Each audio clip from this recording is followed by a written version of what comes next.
Hello and welcome to Pathways. I am your host, Amber Stitt. And today we welcome my friend and business colleague, Diana Cabrices, to the show today. Welcome, Diana. Hello. Thank you so much for having me, Amber. I've been looking forward to this for so long. We've been hanging out a little bit over the 2023-2024 year. Always fun to hang out with you and get some inspiration watching you out and about and innovating. And so I really appreciate you being here and talking with the audience about ideas, lessons learned, maybe some takeaways. And through the pathways, we're going to actually go through the 5 steps. We don't always get to do that, but I think you can help the audience all the way through all 5. So hopefully you are okay with that, heading down that road, heading through the framework. So let's have you start with talking about, well, I assume you're doing what you love. I feel that vibe from you. But we start with focusing on talents. And do you think you are truly working within where you're talented and doing what you love at this point in your life? I'm so glad that we're starting here because I feel like what holds a lot of people back from taking that leap of faith, from making that jump is, but is this the right thing for me? And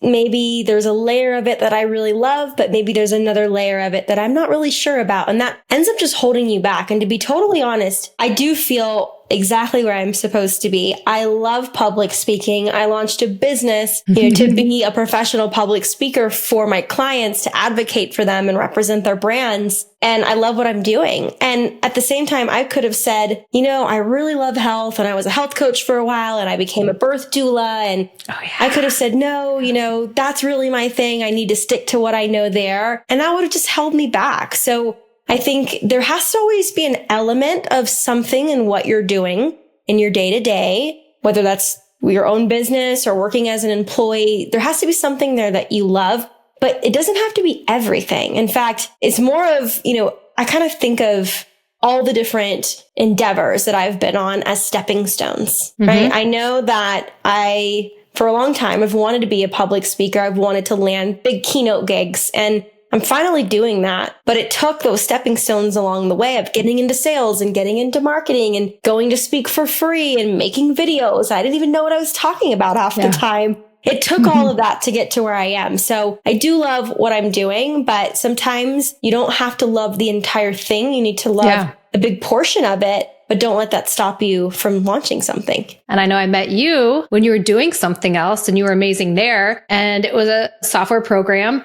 And that's where we connected. But beyond that, there was some changes, some things you noticed, some things you were called to around that point. So it's not like our journey means there's something bad happening. It's just sometimes it opens up where we shine and then people start asking things of you and you go, oh my gosh, I could probably create this into a job. I feel like there's almost, I don't want to call it like a revolution out there, but I feel like there's so many people doing some transitions. And I think that the more we understand we can do it and go through fellowship and have community, which we'll talk about, you can really do it. But I mean, it does take a little bit of focusing on potential. We'll talk about maybe some risk management, focusing on money. Like, how do you go, all right, it's time to make the jump? Was there a certain element or a conversation, a person that you spoke with, or just aha moment where you go, I'm going to do this. I'm really going to go out there and start my own company? There was, I would say, one aha moment that I clearly remember. And it was after, I don't know, maybe 5 or so different conferences. And I would have a CEO come up to me. I would get off the stage and they'd say, hey, how much do I have to pay you to do that for my business? And I think after so many of those, I'm like, dang it, there's really something here. The money piece, I also love that you bring up because I feel like, especially for women, we don't necessarily talk about it enough, or it's more guarded versus how our male counterparts talk about money all the time. They talk about numbers that we're like, oh my God, those are such big numbers. They don't even flinch at them. Yeah. The scary part for me in launching my own business is obviously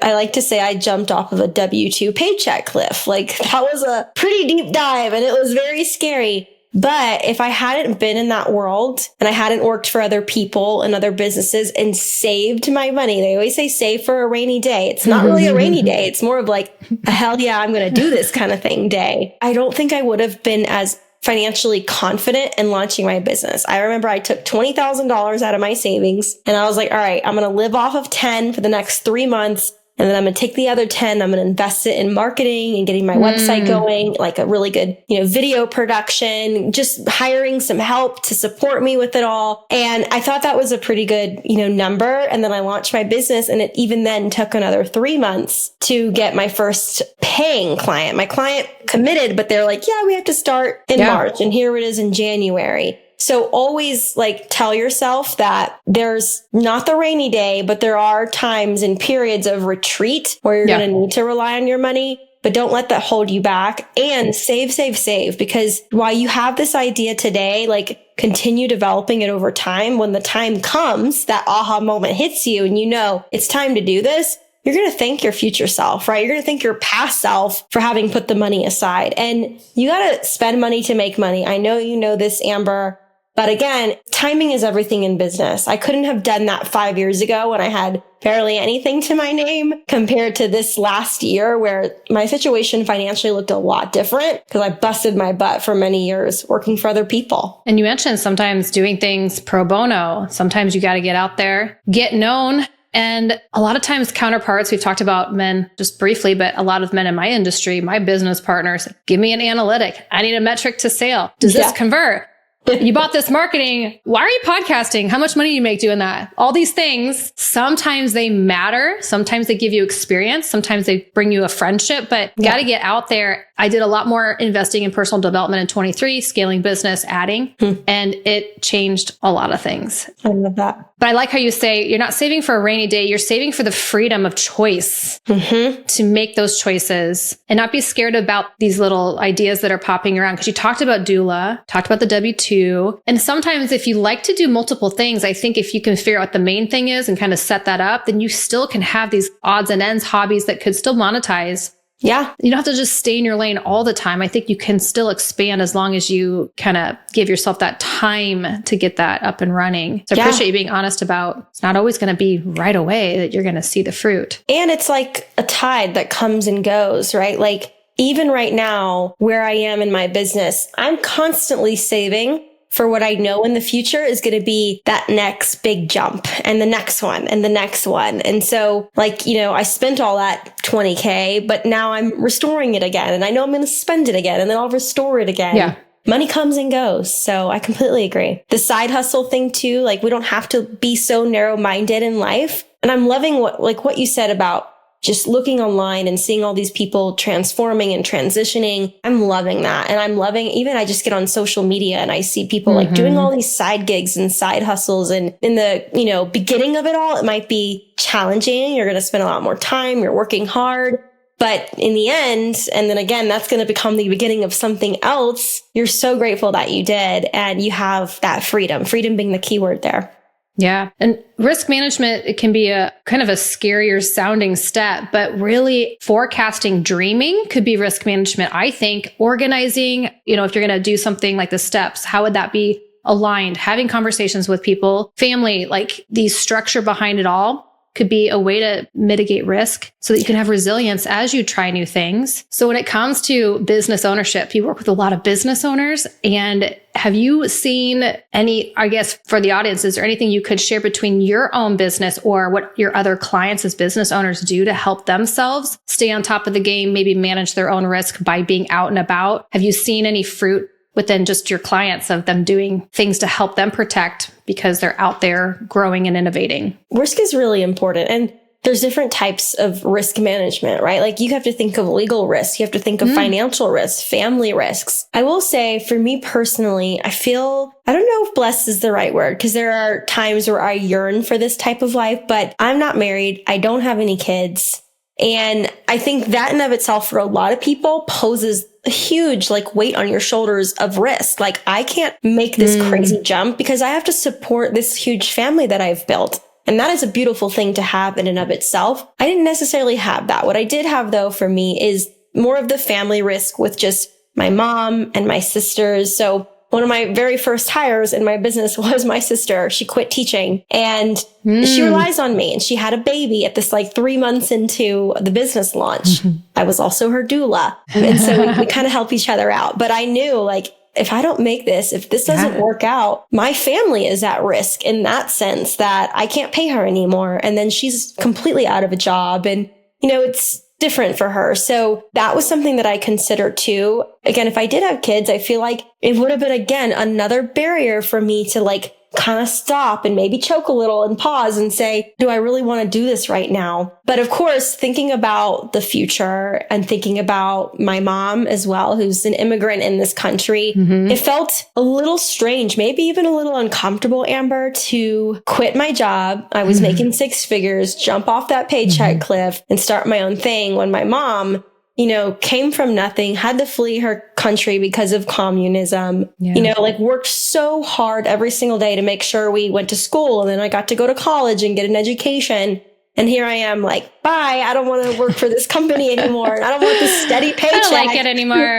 Yeah. But, she supported me no matter what. But there was always that looming thought of risk. And so even just insurance wise, right? Like right now I'm focusing hardcore on getting my policies together. I need disability insurance. When you start your own business, you have to really care for your own stuff, your own retirement account. Do you know who you're talking to? Yeah. Amber's like, can we I know somebody. It's not a plug for me, is it? No. Well, yeah. That's so important. Yeah. Yeah. So thanks for, I'm sure like your mom's probably the biggest cheerleader, but at the same time, she might be like, whoa, Yeah. Oh, she was the first to say, are you sure about this? Like, and I'm bringing sis with me. Yeah. There was a couple people that I have followed that they're not acting out of fear, but almost that as if there's no dollars in the account. Like you're like, I'm replenishing the 20,000, go on and do that over and over. So it's almost like I feel that if there are the people that you're responsible for, the dependents, the other factors that might play out for anybody, no matter where they are in life, operating from that savings mindset of we got to save for we talked about that, but almost as if not desperate, not fear-based, but getting after it and taking massive action to act as if there's no dollars in the account. There could be something there. So maybe having other responsibilities is also the high motivator to keep going and never stop. So maybe it could be a little incentive to have a little bit of worry like your sister. That's so true. To just kind of push you. That's so true. You're so right about that. Like even like people aside, like if you have a lot of bills or a big mortgage over your head or a car payment, like that in and of itself can be a huge incentive. Like you can't afford to not make this big. You have to give it your all and go all in. I totally agree with you. And we'll transition from there into marketing and branding, because I know that you believe that anybody could work on their personal brand, no matter where they work, even if they're an owner or not. Yep. There's always a potential side hustle. We could call it that. Yep. Some of my physician clients say, I'll never want to be a practice owner or a business owner, but it doesn't mean you can't think like an entrepreneur and have something that can maybe just be fun. Maybe it doesn't generate a ton of income, but it sure can give you some tax write-offs too. So there's also thinking like an entrepreneur. In today's episode, I want you to speak to just what do you think people should be considering about their online brand, even if they're an employee of their favorite job? Even then, what should people be considering out there in social media world? People need to start talking. That is my opinion. If you're only like, let's say you are working for someone else, you're a W-2, and even if you're like behind the scenes, you're not in sales or marketing, so not necessarily on the front lines, maybe you're in operations. It doesn't mean that you should be quiet. It doesn't mean that you should just show up, do your job, call it a day and go home. Because if something happens to that company or that job that you have, like what ground do you have to fall on? And if you haven't been vocal in your more general industry, it doesn't have to be to the whole world. It can literally just be connecting with people in your industry, posting a couple times a month, getting your voice out there, your name, right? Just having people connect their brains to your name on the internet a few times a month. Like that is going to be so much more helpful in the future when you do need that next opportunity. A lot of people say that, oh, you're launching a business and this is really hard to create a brand. But for me, it actually wasn't that hard. It was hard, but it wasn't that hard because I had already been doing the work of creating my own personal brand.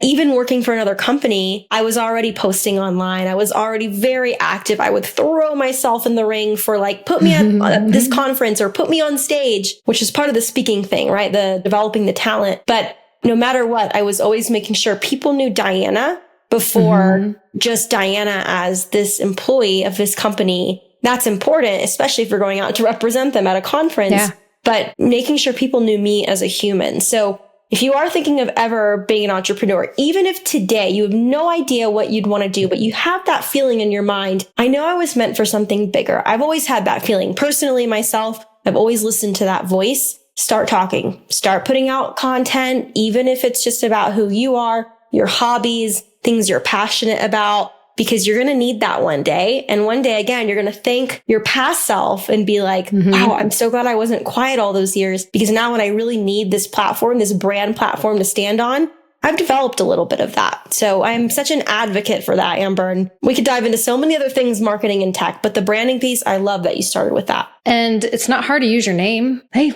there you go.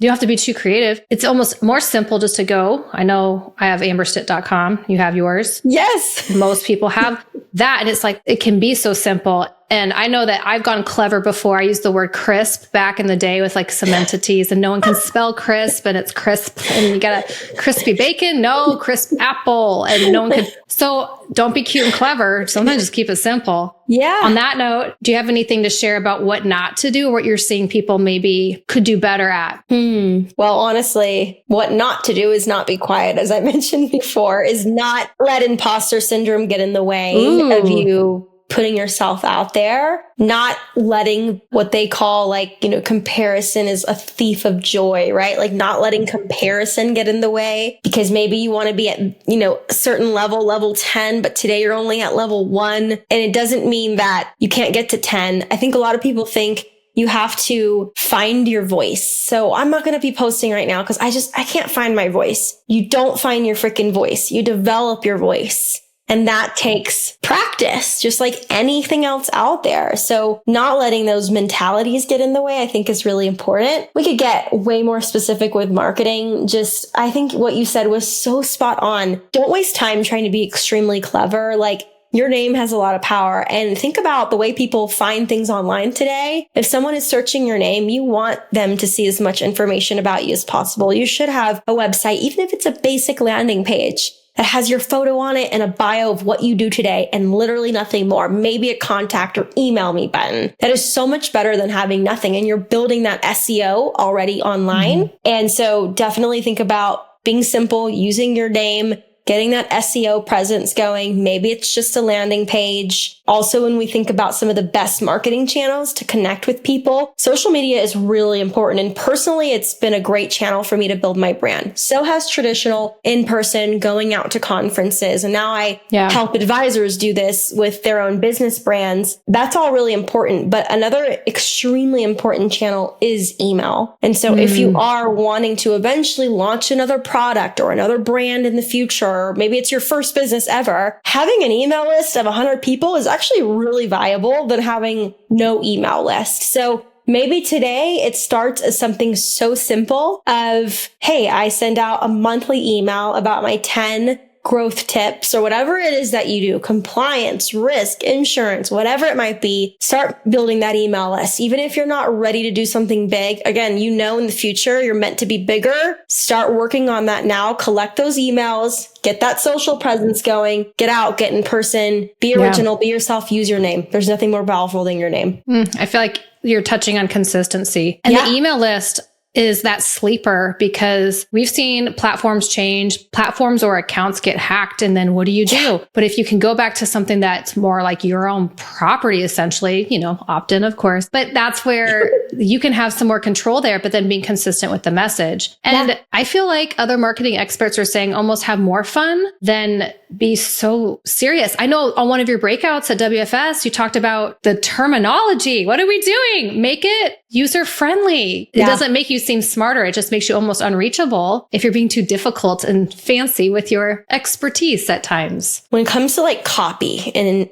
text, people love just reading something that they can really relate to. It's almost like you're texting your friend, and you're just being super genuine. Hey, here's what's been going on today. Here's what's on my mind. People are actually more apt to reading something like that than in today's newsletter, I share the top 5 things that this, that, and the other. And there's nothing wrong with that style, especially if you're really working for more of a corporate brand. Right. But people resonate with that. I've seen people build $1 million businesses off of just being extremely authentic. And you look at their emails and there's no grammar. There's no like, punctuation. It's all just like kind of real simple sentences here, there, and there. And they're like blowing up. So I'm not saying don't use good grammar because I love great grammar. I used to be an English teacher, but I am saying like, don't let that get in the way. I completely agree. Yeah. So let's go to the fifth step. We talked about talents, money, risk, marketing, community. Who has lifted you up? Who has supported you through your journey in the last couple years? So many wonderful people. I don't know where to start, and I feel bad if I leave anyone out, but let's just It's an Emmy Award speech. Don't forget. Where's your paper? No, I threw you off guard there. It's okay. But, yeah. No, I like being thrown off guard. Like looking back, right? First off, obviously, where I come from, my mom has always been my biggest supporter. She's a wild, wild woman. As I mentioned, she came from Cuba.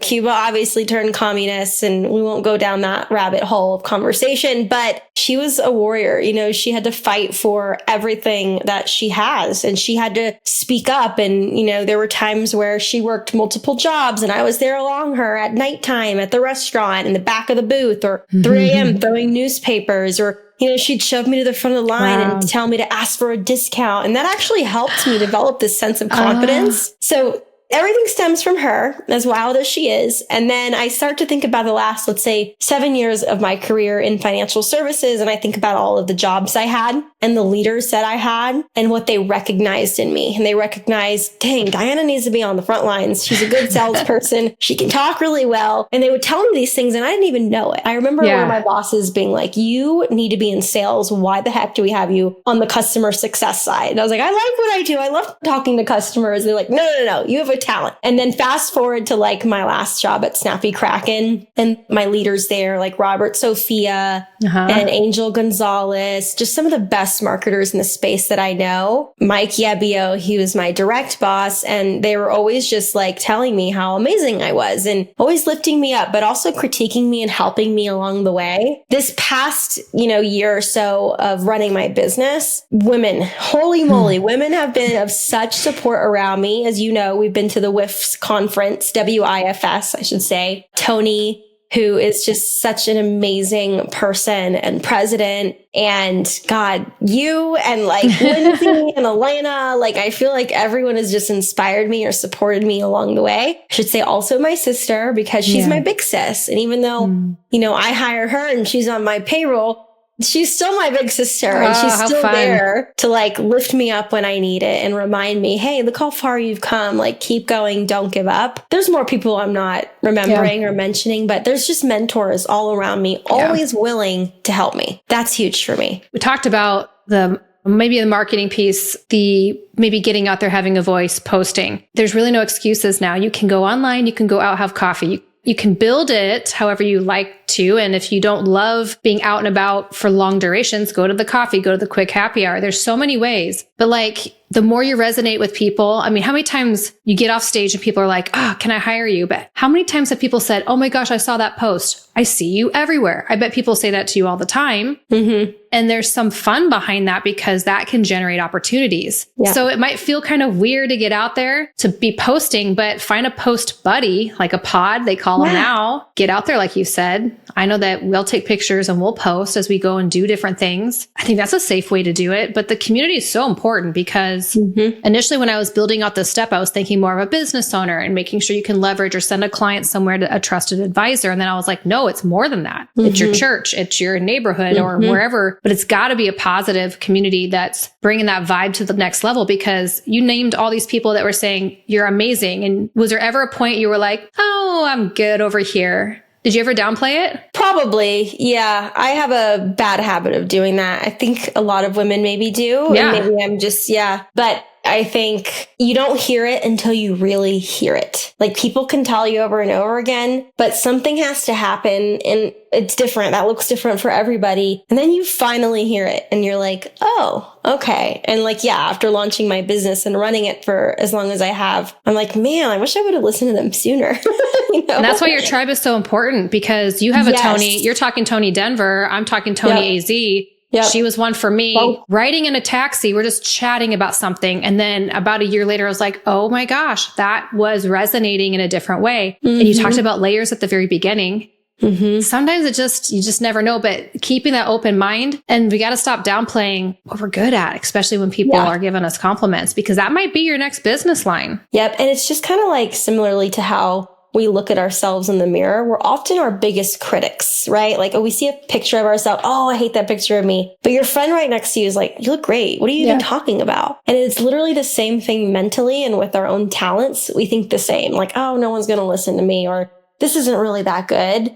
And it's probably 2 to 3 times better than what you're actually thinking it is how everyone else is looking at it. I think also sometimes people don't realize when they're out and putting their energy out there, like you have. I've watched what you've done and I'm like, all right, I need to talk to her about this or that. And it's helped me improve my business. There was something that you were speaking about that I'm using for a advisor review platform, but there's just, you never know what your voice can do for others. And I know that you've inspired me, and we're trying to also get more connected to the younger generations as well. And we talk about financial services, but I just mean the younger generation of entrepreneurs too. Yeah. There's a lot of work to be done. And I think sometimes there's not a lot of support, but I'm seeing a lot of potential there, a lot of doers. Me too.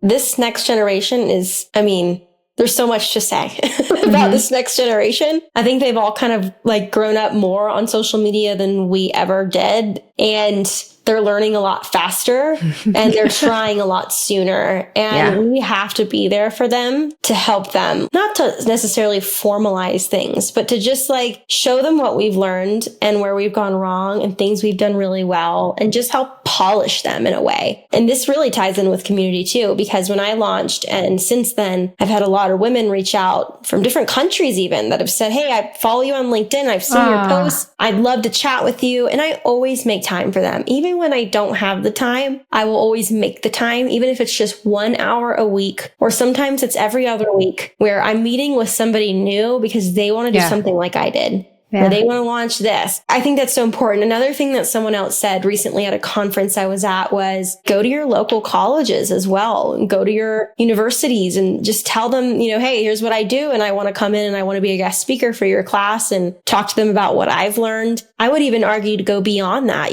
Back when I was really more in the health world, I would go to my sister's school and I would teach her second graders how to make smoothies and how to be healthy. And we learned about fruits and vegetables and pesticides and all the things, but they don't teach us, especially my generation. We're like, here, General Mills supports your food pyramid. The food pyramid is the greens are healthy. That sponsorship there. But so starting as young as you can. And look, none of us are perfect. We don't have time every single week to go to a high school and talk to people. But if you start thinking that way and getting creative that way, like ultimately you can create a path where you're reaching these people. And again, social media is a great place to start because so many young people are on social media. You mentioned LinkedIn, and I noticed you were back more on LinkedIn than ever. And I was like, okay, hold on. We're about a decade apart. I thought people weren't doing LinkedIn. I was already kind of doing that, but I'm seeing more and more people. And the more we do podcasting and I meet people from all over the globe, they are using LinkedIn. Do you think it's because it's supposed to not be a creepy platform? Like it's supposed to be professional? Like maybe that's why it's like. I think that's part of it. I think you're onto something with that, Amber. And I think that, when you compare it or stack it up to some of the other social profiles, this one has a little bit more structure. Again, it's like got that professional image. I think we all like to maybe hide a little bit behind something when we're being so vulnerable on the internet. And with LinkedIn, that's a little bit easier to do. It's your professional side. Yeah. And you compare that like to an Instagram. My Instagram is so much different than my LinkedIn. In fact, I hardly ever post about my work stuff on Instagram. I'll post stuff here and there, like my launch video or any awards that I've won or, articles I've been featured in. I like to share those things with my community because there are people that know me a lot more deeply than people on LinkedIn. And, for me though, that's like personal trips and like things that I advocate for and my food that I'm cooking that day. So it's just very different. But I believe in the power of LinkedIn. Of course, like don't be a slave to the algorithms. Like again, try to build connections beyond any singular social profile. Because if something happens to it, like you said, if it gets taken over, hacked, whatever might happen, like you have other avenues where you're well connected. But I'm a big advocate for LinkedIn. Awesome. Well, I will be connecting with you continuously, but I hope others will. So how can people find you? I think I already know the answer. We've already kind of told them, but where can they find you? All right, there's a few different places. So I'm going to list them all. Bear with me, but I'm always posting content that's helpful to business owners, financial professionals, women. If you're looking to be in leadership, all the things I like to talk about. YouTube. Find me on YouTube. I'm really trying to grow that channel more and more. So it's at Diana Cabrices. I'm sure we'll link the show notes, but if you're just listening, Diana like the princess, Cabrices. I like to spell it out. It's a very interesting way, but it's cab, like a taxi cab, rice, like what I love to eat, and then an S at the end. So that's how you spell my crazy last name. My website is my first and last name, dianacabrices.com. If you scroll to the bottom, you can subscribe to my newsletter. To be completely honest, it's a little bit of sporadic newsletter these days, but when I can get to it, I do. And I share really cool insights, or I'll invite you to some live learning sessions that I host quite frequently. And yeah, Twitter, I guess X, I should say, at Diana Cabrices. I won't share Instagram. It's just a little personal, but you can follow me on all those platforms and get so much great content. If you're looking to start your own thing or build your brand or just grow your business, I'd love to connect with you. Well, you are so inspirational, motivational. You've been that for me. I know you'll be that for the audience. So thanks so much for being here today. Thank you, Amber. Thank you for having me. You're amazing as well. I'm so excited for you, your show, like all the great guests that you've had on. You've had an amazing year. So looking forward to all the things that we'll do together ahead. Yes, I love that. Thank you. Bye. Thank you for joining us on this episode of Pathways. For more information about the podcast, books, articles, the blog, and so much more, please visit my website at amberstitt.com. And remember, let's take action today. Thank you for listening.